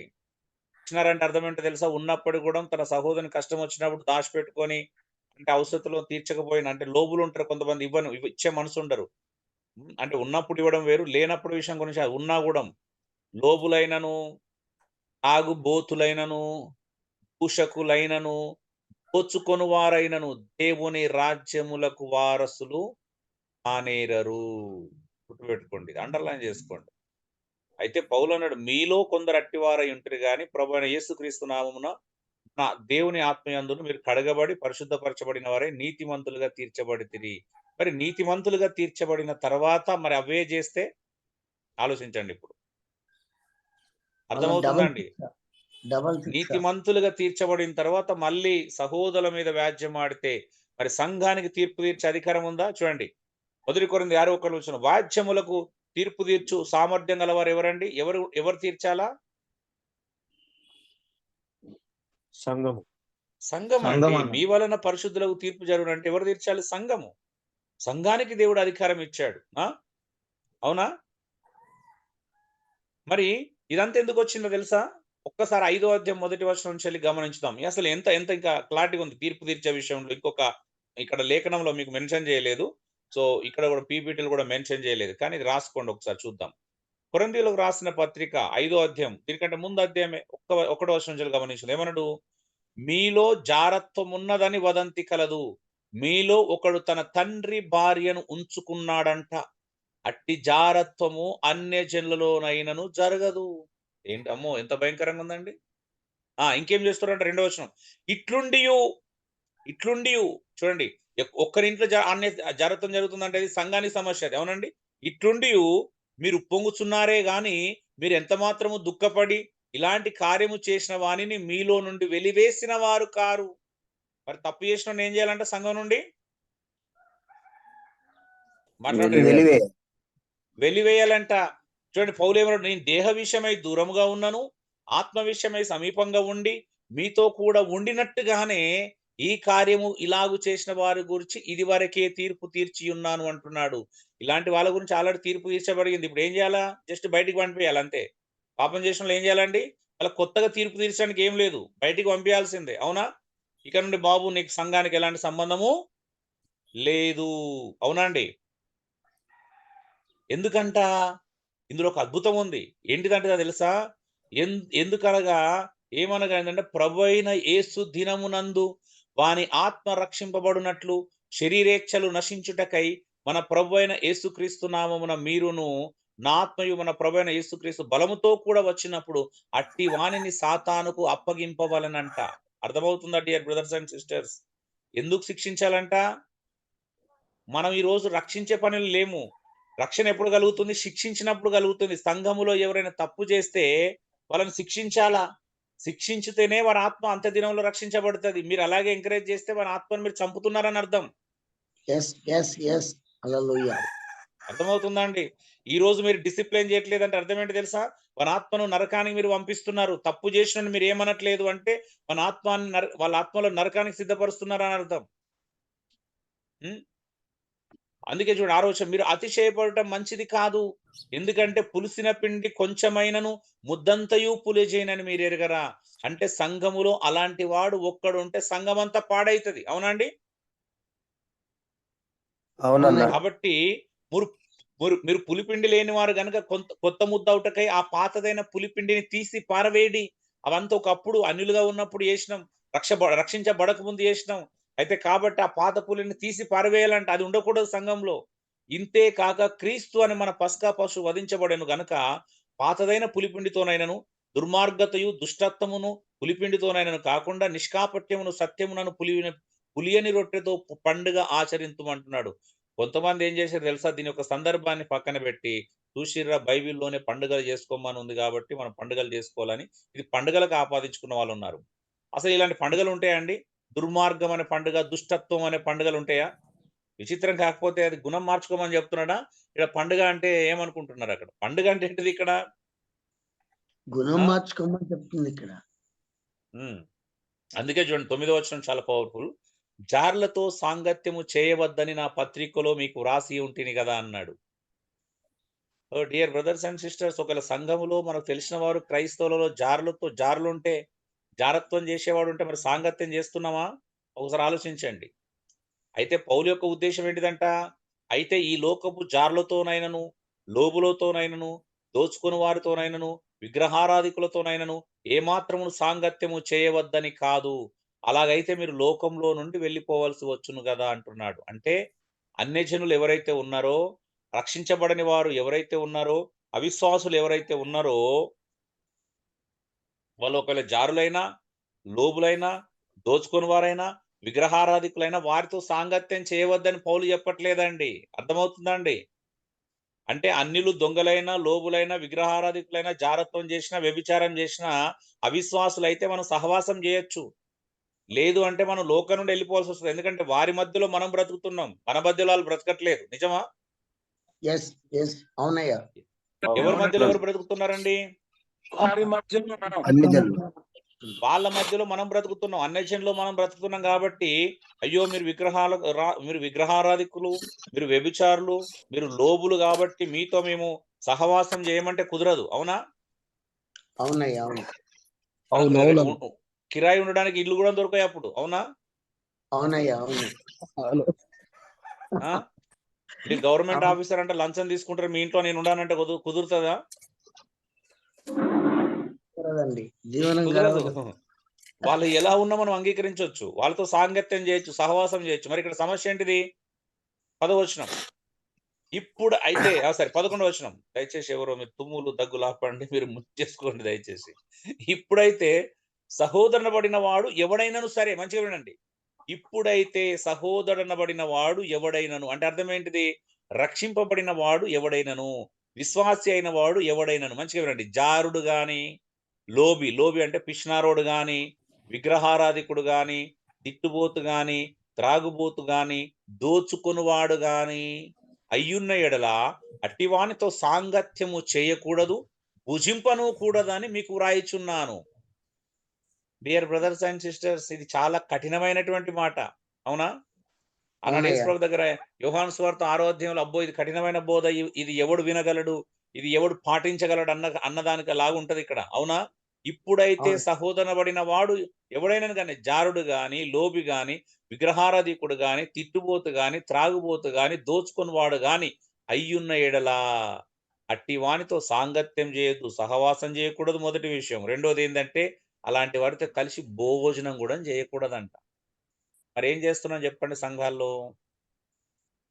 మరి వెలుపటి వారికి తీర్పు తీర్చడం నాకేలా?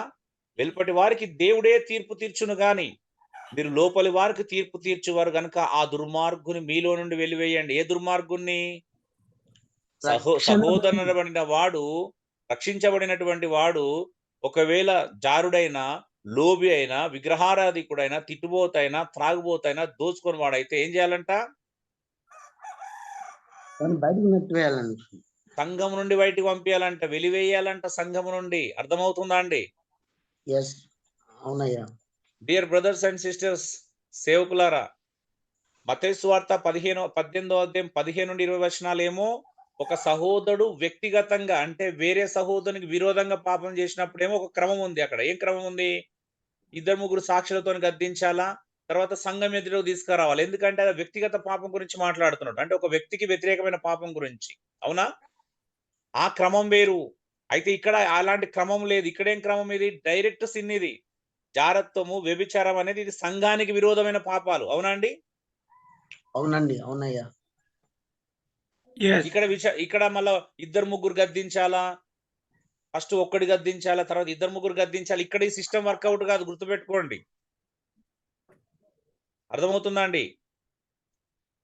సంఘాలు సరిగా పరిపాలించుకోవాలంటే అక్కడి సందర్భం వేరు, ఇక్కడ సందర్భం వేరు. అక్కడేందో ఒక వ్యక్తికి నాకు విరోధంగా మీరు ఎవరైనా పాపం చేస్తే నేను ఒంటరిగా ఉన్నప్పుడు మిమ్మల్ని గద్దించాలా. కానీ ఇక్కడ జారత్వము, ఇక్కడ చెప్పబడిన పాపాలన్నీ సంఘానికి విరుద్ధమైనవి. అవునా అండి? దేవునికి డైరెక్ట్ విరుద్ధమైనవి. అవునా? అవునయ్యా. అసలు అవిశ్వాసులు, అన్యజనులు సంఘం లోపలికి వస్తున్నప్పుడు కూడా వాళ్ళ మొట్టమొదటి ఖండించిన దాంట్లో మొదటి ప్లేస్ లో ఉన్నది ఏంటిదండి? జారత్వం. అవునండి? అవునయ్యా, అవును. జారత్వమేనా? జారత్వము మొట్టమొదటి, రెండోది విగ్రహారాధన కదా, గొంతు పీసి కంపినది, తర్వాత రక్తము.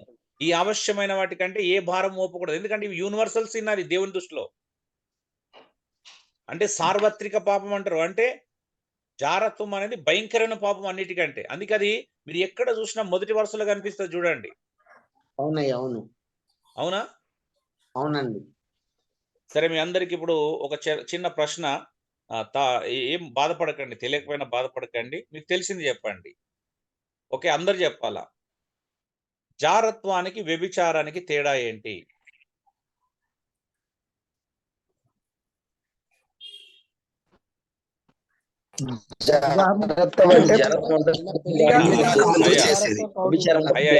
అయ్యా దండ పెడుతున్నా.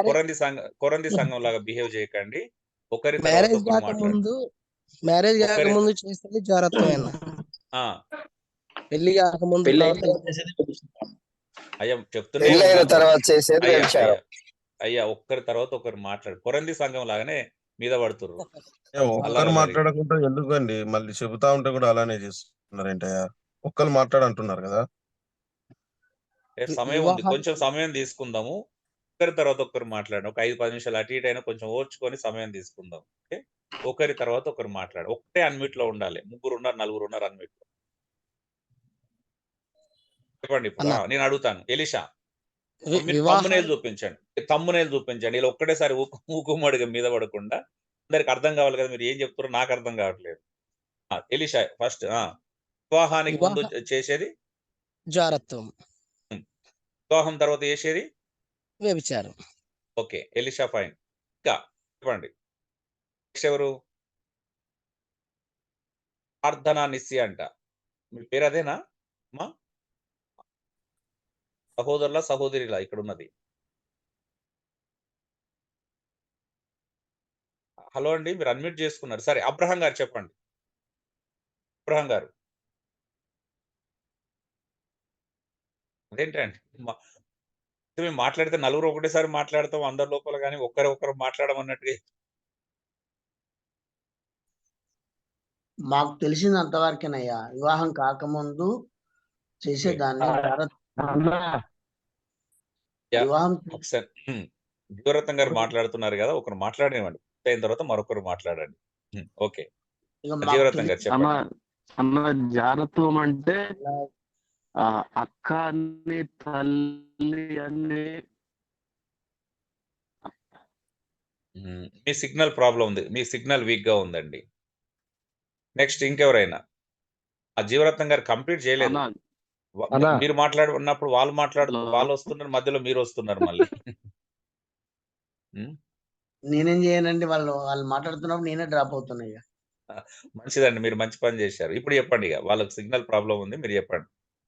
అయితే మాకు తెలిసింది ఇంతవరకే అయ్య గారు. ఇప్పుడు వాక్యాన్ని బట్టి ఓకే ఓకే చూస్తే చూద్దాం. ఇంకా సరే అట్లా. జాక్సన్ చెప్పు. Jackson next. జాక్సన్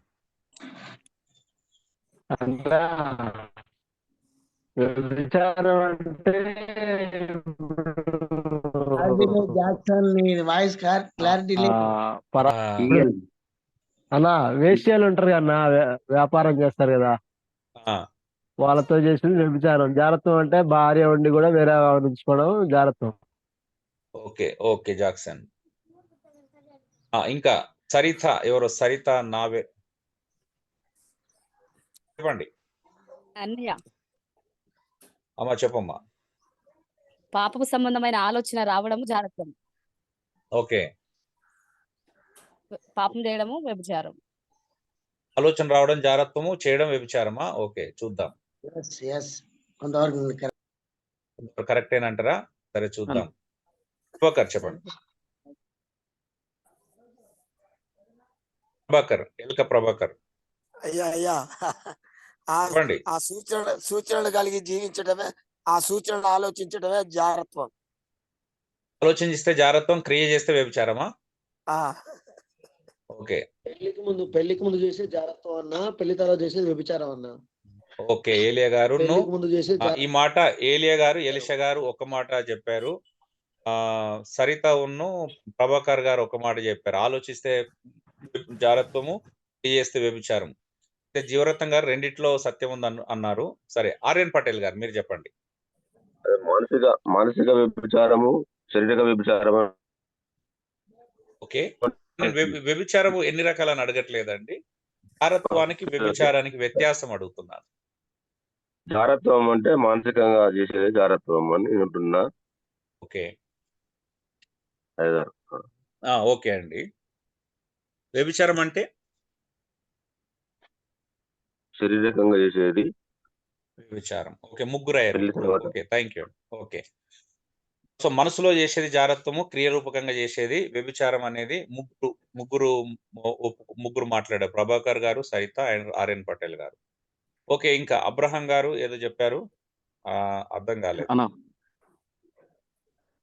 అన్న వ్యభిచారము జాగ్రత్తం ఒకటే పని, కానీ జాగ్రత్తం అంటే వరుస చూడకుండా అక్కని తల్లని భేదం లేకుండా వాళ్ళతో పాపం చేస్తే అది జాగ్రత్తం లెక్క వస్తుంది అన్న. Okay good. వ్యభిచారం జాగ్రత్తం ఒకటే పని కానీ. ఓకే చూద్దాం. ఒకటే పన్న రెండు వేరు వేరు పనుల చూద్దాము.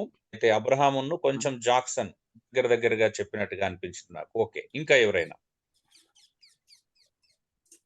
సామ్యుయల్ పీటర్ అని చెప్పాడు ఇంత ముందు, మధ్యలో కట్టాడు అన్న సామ్యుయల్ పీటర్. ఓకే ఓకే సరే వాళ్ళు కట్టుగాని ఇప్పుడు నాకు అది కాదు ఇన్ఫర్మేషన్ కావాల్సింది, ఎందుకంటే ఇది అనవసరంగా రికార్డ్ అవుతుంది. ఇప్పుడు నువ్వేమైనా చెప్పాలనుకుంటే చెప్పు.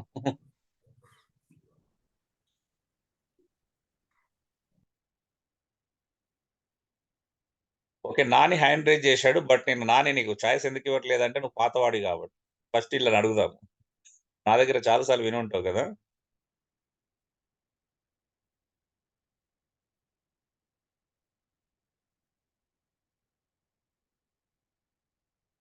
అంటే ఇంకెవరైనా చెప్తారా?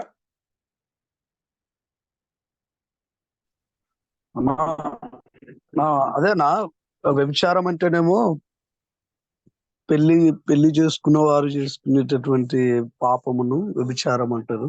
జారత్వం అనేదేమో వివాహము కాక మునుపు, ఒకవేళ వివాహం అయ్యి వివాహం కాని వారితో జరిగిస్తే దాని జారత్వం అనుకుంటున్నాం అన్న.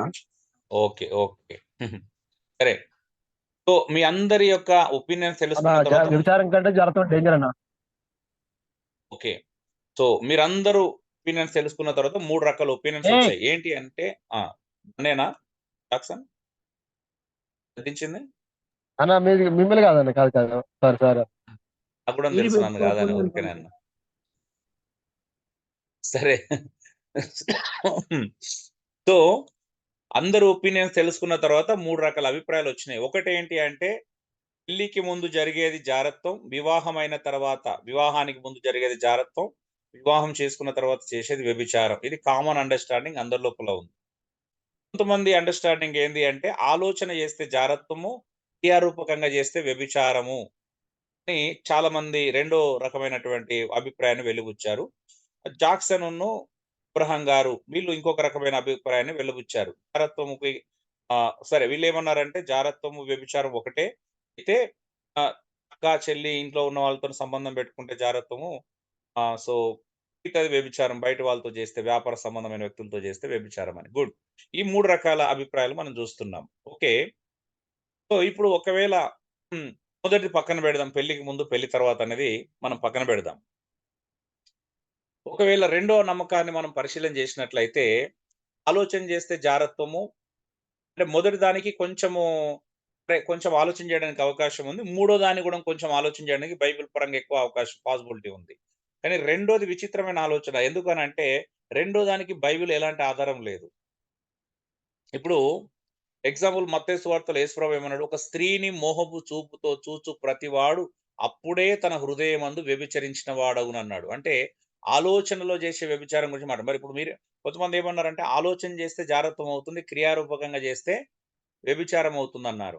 అలాంటప్పుడు మనం చదువుకున్న మొదటి కొరింథీ 5వ అధ్యాయం దాని 1వ వచనం కొట్టిపారేస్తుంది. ఎందుకనంటే ఇక్కడ ఆలోచన చేయట్లేదే జారత్వానికి, ఇక్కడ ఆలోచన జరిగిందా, క్రియ జరిగిందా అండి? ఒకడు తన తండ్రి భార్యను ఉంచుకున్నాడంట. ఇది ఆలోచననా, క్రియనా?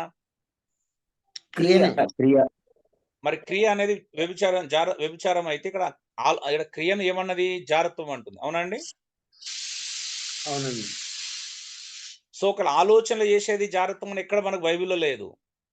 ఆలోచనలు కూడా వ్యభిచారం చేయొచ్చని మత్తయి సువార్తలో చూస్తున్నాం. స్వయంగా యేసు ప్రభు కొండ మీద చేసిన ప్రసంగంలోనే చూస్తున్నాం. స్త్రీని మోహపు చూపుతో చూచు ప్రతివాడు అప్పుడే తన హృదయమందు వ్యభిచారం చేసిన వాడవుతును. అంటే వ్యభిచారం అనేది 2 రకాలుగా జరుగుతుంది. ఆలోచనలు జరుగుతుంది, క్రియారూపకంగా జరుగుతుంది. అవునా కదండి?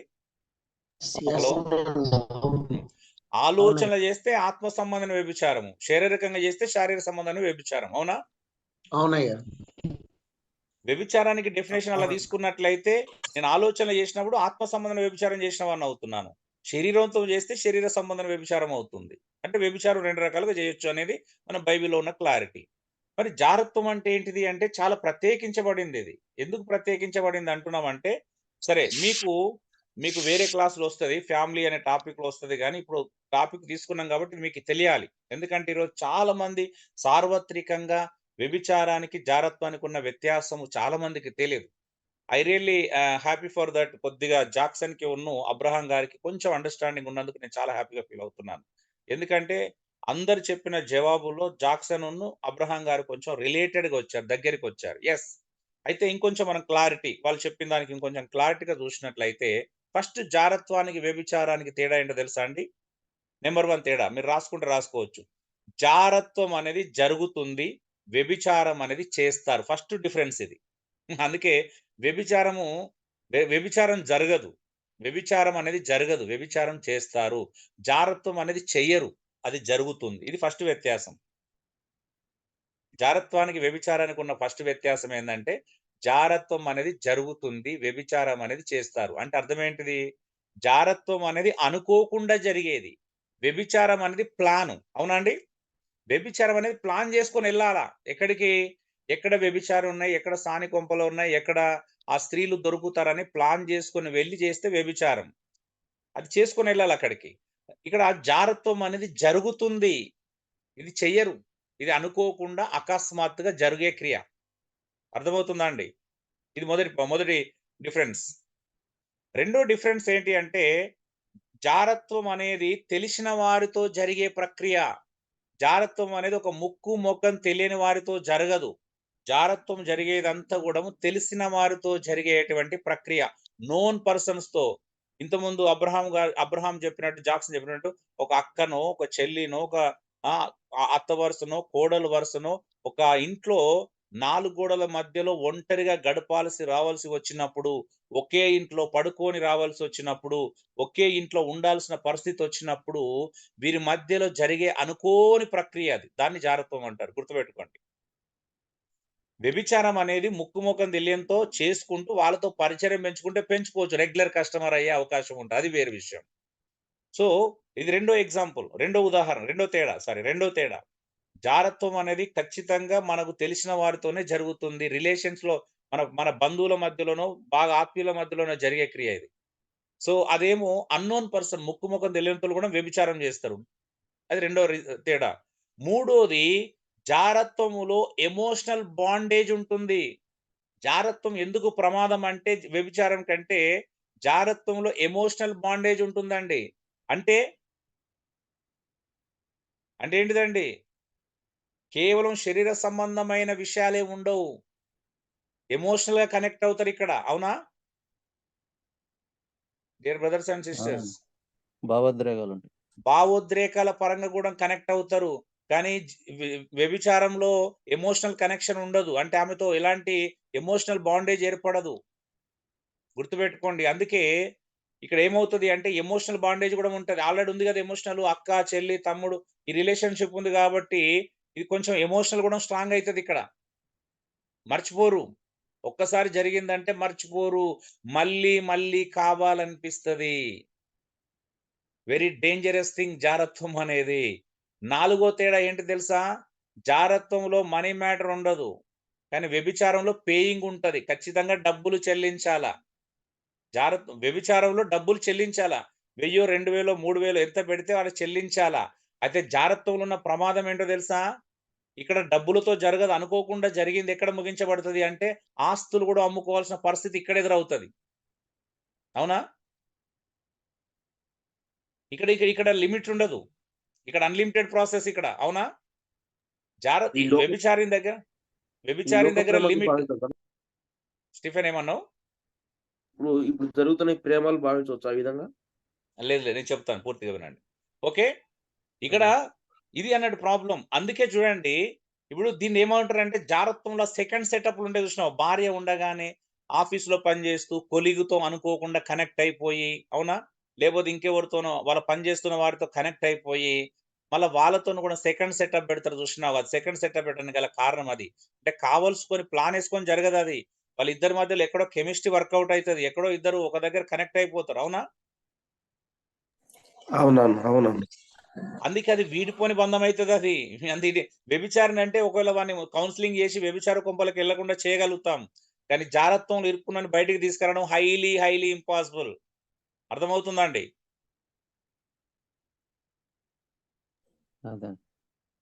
సో ఇలా ఉంటాయి తేడాలు. జారత్వానికి వ్యభిచారానికి ఒక 10 రకాల డిఫరెన్సెస్ ఉంటాయి. అందుకే చూడండి, ఇప్పుడు ఒకడు తండ్రి భార్యను ఉంచుకున్నాడంట. ఎట్లా సాధ్యమైంది? తండ్రి ఇంకొక పెళ్లి చేసుకున్నాడు. తండ్రి పనికి వెళ్తున్నాడో, వ్యాపారానికి వెళ్తున్నాడో, బయటకు వెళ్తున్నాడో తెలియదు. ఈ కొడుకును ఆ పినతల్లి అంటే తన తండ్రి చేసుకున్న భార్య ఇంట్లో ఒంటరిగా గడపాల్సిన పరిస్థితి ఒకటి ఎదురైంది. అవునా? ఎదురైన తర్వాత ఏమైంది? వారి మధ్యలో సంబంధం ఏర్పడింది. అది ఎమోషనల్ తో కూడుకున్న బంధం అయిపోయింది. అందుకే ఒకడు తన తండ్రి భార్యను ఉంచుకున్నాడంట. ఉంచుకునే పరిస్థితి ఎందుకు వచ్చింది? వ్యభిచారం ఎవరు ఉంచుకోరు కదండి. మీరు మంచిగా ఆలోచించండి. అవునా? తేడా అర్థమవుతుందా?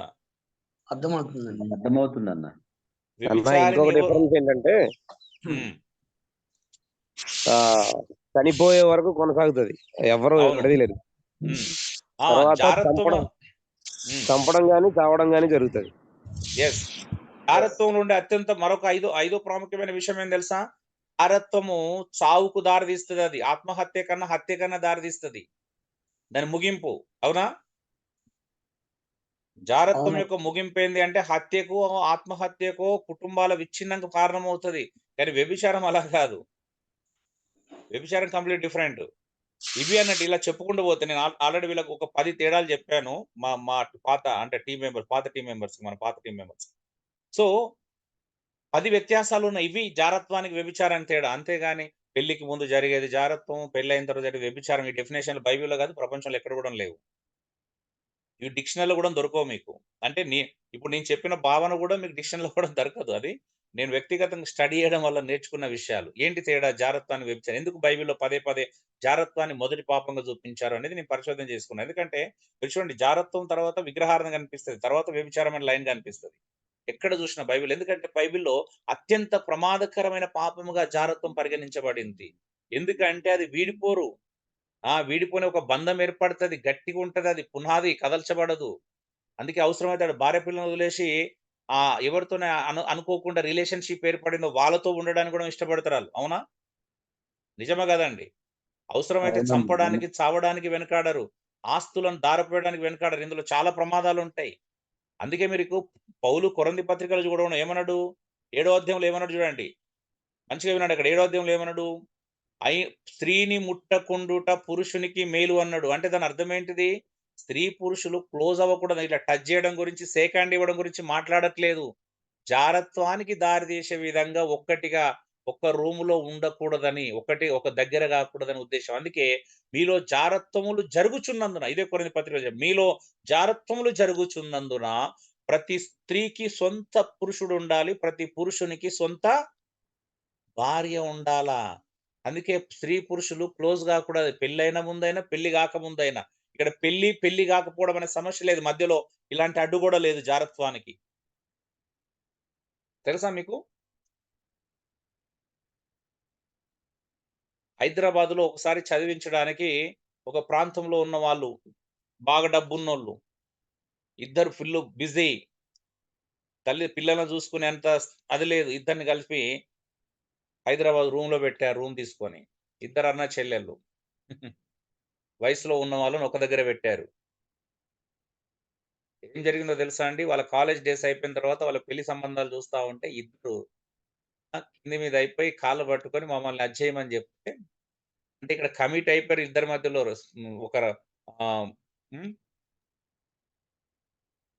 ఒకరిని విడిచిపెట్టి ఒకరు ఉండలేని పరిస్థితికి వచ్చారు.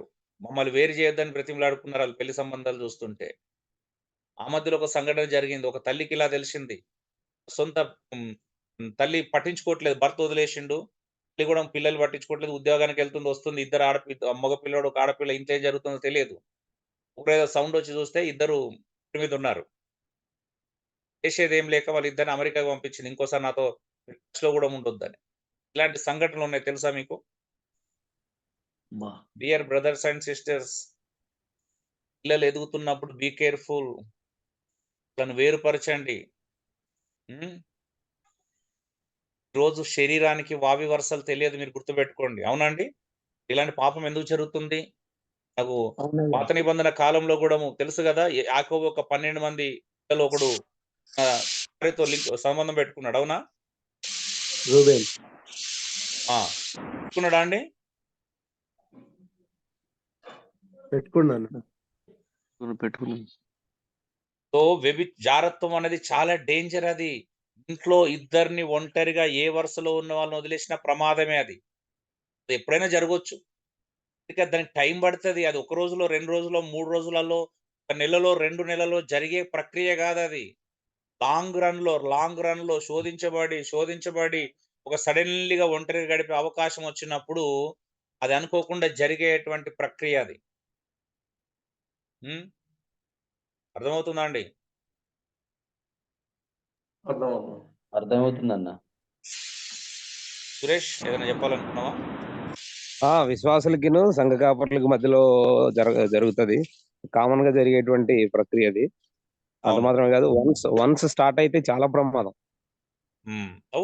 స్టార్ట్ అయిందంటే వదిలేరు. అక్కడ నుండి ప్లాన్లు స్టార్ట్ అయితే సీక్రెట్ గా ఎలా కలుసుకోవాలా, ఎక్కడ కలుసుకోవాలా, హోటల్కి వెళ్దామా, వేరే ఊరికి వెళ్దామా, ఇవన్నీ ప్లాన్లు ఉంటాయి.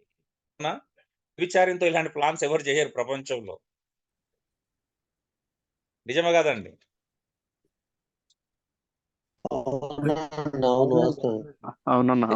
అది రేర్ సంఘటనలు అవి.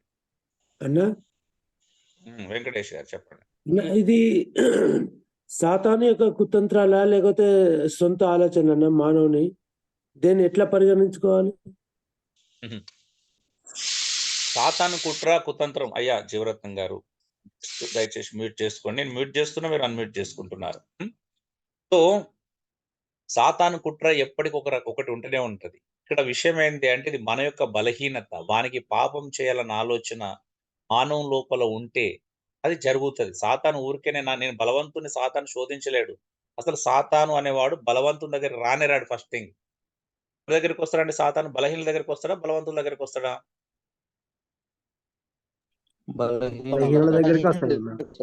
వాడు మనకంటే తెలివి కల్లోడు. అపవాది అనే వ్యక్తి మనకంటే చాలా చాలా తెలివి కల్లోడు. ఎందుకంటే బలవంతుని దగ్గరికి వచ్చి సమయం వేస్ట్ చేసుకోడు. అంటే ఇప్పుడు డబ్బు మీద వ్యామోహం ఉన్నోనికి అమ్మాయిలతో శోధించాడు, అమ్మాయిలకు వ్యామోహం ఉన్న దగ్గర డబ్బుతో శోధించాడు. డబ్బు బలహీనత ఉన్నోనికి డబ్బుతో శోధిస్తాడు, అమ్మాయిల బలహీనతోనికి అమ్మాయిలతో శోధిస్తాడు.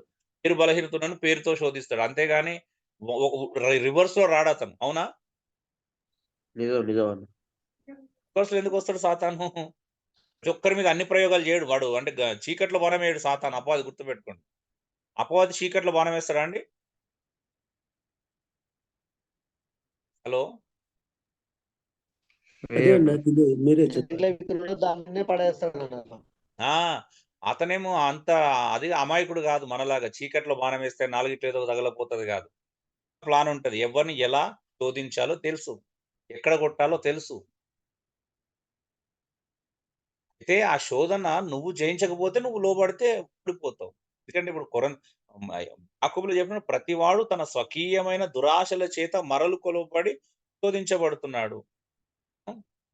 దురాశ గర్భమును ధరించి పాపమును కంటే పాపం పరిపక్వమై మరణాన్ని కంటుందని చెప్తున్నాడు క్లియర్ గా. నీకున్న డిజైర్ చెడ్డాశ, డబ్బు మీద కావచ్చు, స్త్రీ మీద కావచ్చు, నీ ఫ్యామిలీలో ఎవరైనా అందంగా అనిపించారు అనుకో, నీ మనసు పడింది అనుకో, అబ్బో ఒక అవకాశం వస్తే బాగుండు అని ఆలోచన వచ్చింది అనుకో, అయిపోయినట్టే కదా అక్కడ. అవునా? ఒంటరిగా దొరికితే అలాంటివి జరిగిపోతాయి. అవునా? మాట్లాడరు ఏంటండి? అవునన్నా, జరుగుతున్నది చాలా వాస్తవం. శోధనకు బానిస అయిపోతే కథం.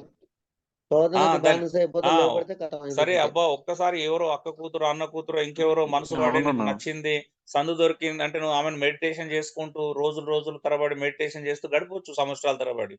అది 6 నెలలకో, సంవత్సరానికో, 5 సంవత్సరాలకో ఎక్కడన్నా చిన్న చాయిస్ దొరికిందంటే దాన్ని వినియోగించుకోవాలని చూస్తావు. అవునా?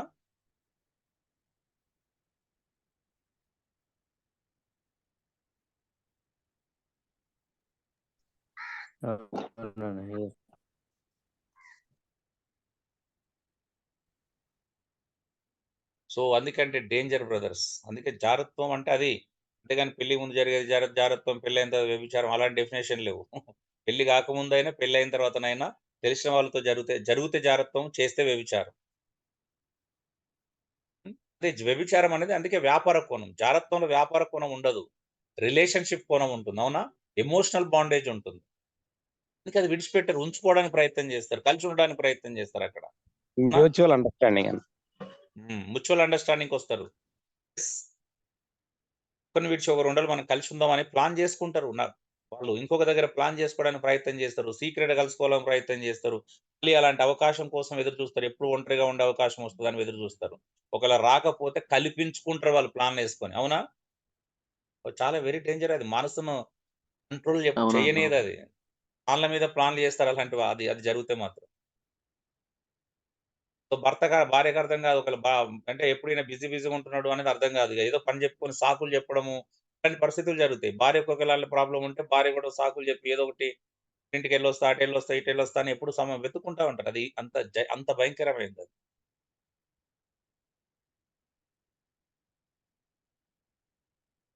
సో జారత్వం, వ్యభిచారం రెండు ఒకటి కాదు. రెండిట్లో శరీరం తప్పు చేస్తుంది, రెండిట్లో శారీరక కలయిక ఉంది.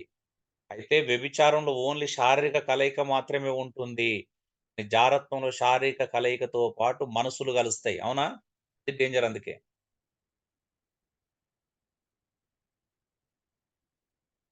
అర్థమవుతుందా అండి? ఓకే.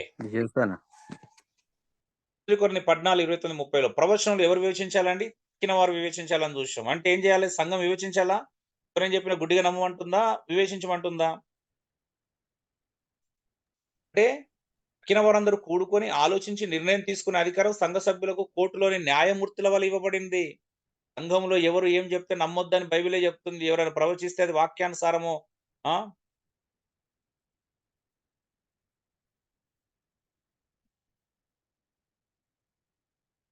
ఆలోచించండి.